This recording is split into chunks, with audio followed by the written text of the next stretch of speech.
News 24 और मैं हूं स्वाति आपके साथ। लोकसभा चुनाव में सीट शेयरिंग का जो मुद्दा है वो एनडीए गठबंधन के साथ साथ विपक्षी गठबंधन इंडिया की भी मुश्किलें बढ़ा सकती है, क्योंकि बिहार में अब तक ना तो एनडीए गठबंधन ने सीट शेयरिंग पे अंतिम मुहर लगाई है और ना ही महागठबंधन ने।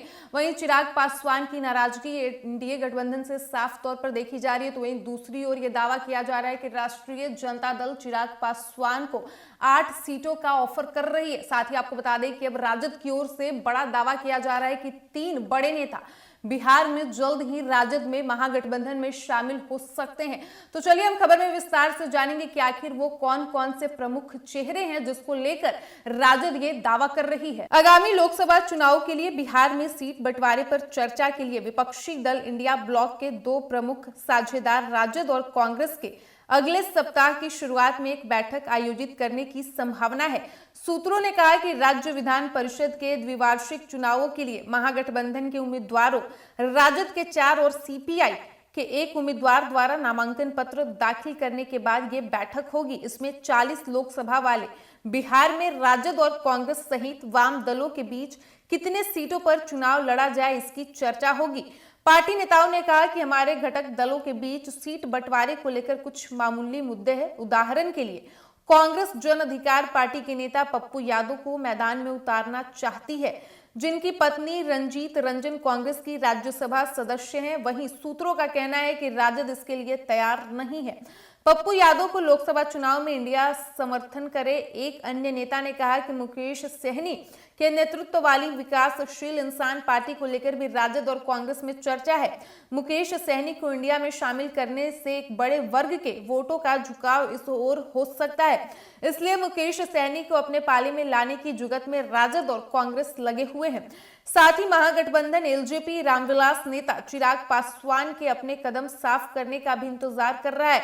अभी तक चिराग पासवान को लेकर एनडीए में कुछ भी तय नहीं हुआ है। कहा जा रहा है कि चिराग ने जितनी सीटों की मांग एनडीए में रखी है उसके लिए भाजपा और जदयू तैयार नहीं है। इस स्थिति में पासवान जाति के बड़े वोट बैंक पर मजबूत पकड़ रखने वाले चिराग को अपने पाले में कर राजद और कांग्रेस महागठबंधन के वोटों का प्रतिशत बढ़ाना चाहती है।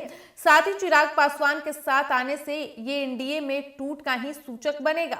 दरअसल पिछले लोकसभा चुनाव में राजद ने 19 सीटों पर चुनाव लड़ा था, कांग्रेस ने 9, उपेंद्र कुशवाहा के नेतृत्व वाली राष्ट्रीय लोक समता पार्टी ने 5, जीतन राम मांझी के नेतृत्व वाली हिंदुस्तानी अवाम मोर्चा ने 3, सहनी के नेतृत्व वाली वीआईपी ने 3 सीटों पर चुनाव लड़ा था। वहीं सीपीआई ने 1 सीट पर चुनाव लड़ा था। हालांकि इस बार आरएलएसपी और हम एनडीए के साथ है। ऐसे में महागठबंधन को अपने कुनबे में राजद, कांग्रेस, वाम दलों के साथ ही नए साथियों में पप्पू यादव, मुकेश सहनी और चिराग पासवान को जोड़ने की योजना है।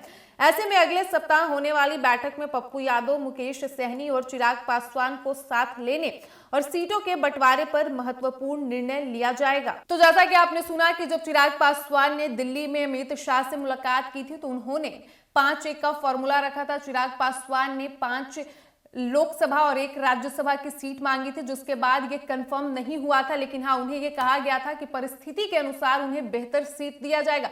वहीं बाद में ये खबर आई कि भारतीय जनता पार्टी और जदयू इसके लिए तैयार नहीं है।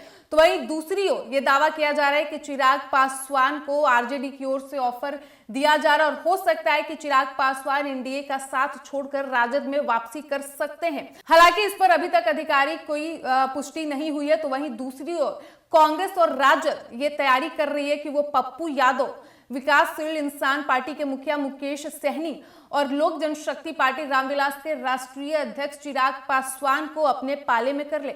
हालांकि अब देखना दिलचस्प रहेगा कि नेताओं का रुख क्या होता है। क्या वो सच में राजद में शामिल होते हैं? क्या चिराग पासवान वाकई एनडीए का साथ छोड़कर विपक्षी गठबंधन इंडिया में शामिल होते हैं? क्या वो लोकसभा चुनाव एनडीए से नहीं बल्कि महागठबंधन की ओर से लड़ते हैं? फिलहाल इस वक्त की खबर में इतना ही और ऐसे ही तमाम खबरों के लिए बने रहिए हमारे साथ। वीडियो पसंद आया हो तो वीडियो को लाइक करें, शेयर करें।